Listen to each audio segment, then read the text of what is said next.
के देखियो मैं है सपना, फूल माला बिकत हवे दाई के अंगना। दाई के मेला जाए के देखियो मैं है सपना, फूल माला बिकत हवे दाई के अंगना। चुनरी लेहे के पढ़ी, नारियल लेहे के पढ़ी, चढ़े के पढ़ी बहनी ऊंची पहाड़िया, पहाड़िया।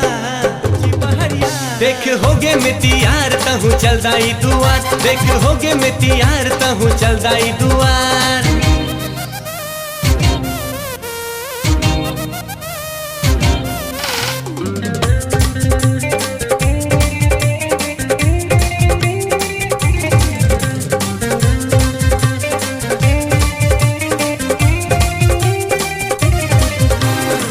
उधर गढ़ के मेला मदाई भीड़ लगे है अपार वो, अमृत कुंड के पानी पिए बर आठ जग संसार वो।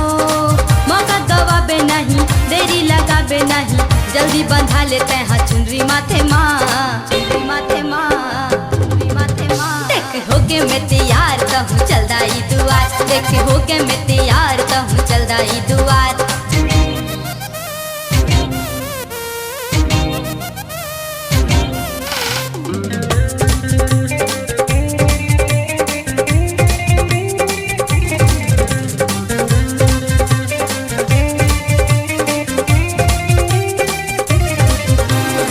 जमो बेचैया बेचत हावे आनी बानी के समान वो, तोर दरस बर तरसत हावन करत हन तोर धियान वो।